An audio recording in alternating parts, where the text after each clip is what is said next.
His father and grandfather were both Freemasons. At an early age, Mark learned Eastern Hindu meditation and experienced the addictive power of mysticism. Around the age of 10 is when I first had my encounter with a spiritual being that had presented itself after I'd gone into a deep trance. I could pierce that veil and see these spiritual beings that I thought were dead ancestors who have passed on and now have received these bodies because they are now Mahatma.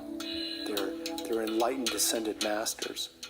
Piercing the veil was like a drug unto itself because there were all these augmentations that come off of it, of the out-of-body experience, the ability to move objects, the ability to levitate. These are things that you are awed by, that you are actually outside of the known laws of the physical realm. And so you must be dealing in a spiritual sense. And so you believe you have these gifts. And each one of them requires that you're invoking some type of power which intrinsically you think it's yours. It goes back, thousands of years into the teaching of the Tao and into the understanding of the power of the yin-yang and the positive and the negative forces, that you can take hold of those things in your life. You can manage those things in your life as long as you let them be a part of your life. Catholicism was a foundation as an early child as well. We attended Mass, I attended catechism, but there was more of an idea that it was kind of a affront to the real spiritual nature of what you can tap into as you become God. My grandfather, years ago, who I never met because he died before I was born, was a member of what is called the White Lodge of Freemasonry. And understanding that compared to what we have here in North America, which are the Blue Lodges. In the Blue Lodge, it's just a portion of the spectrum of the White Lodge.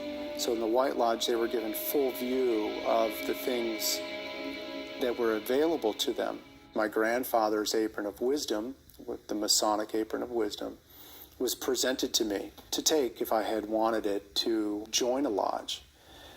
The clasp of the apron was the serpent eating the tail. The idea that reincarnation I don't know why it keeps doing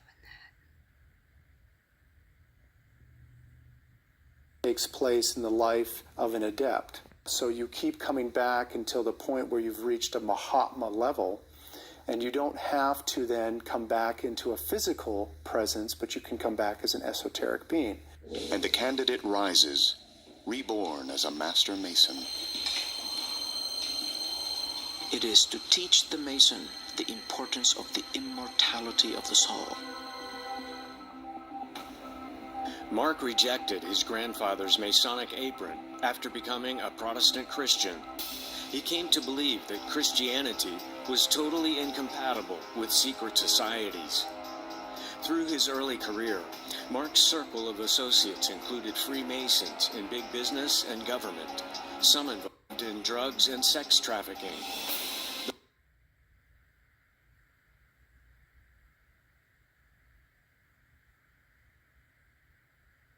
Though he was never an initiated Mason, Mark knew too much.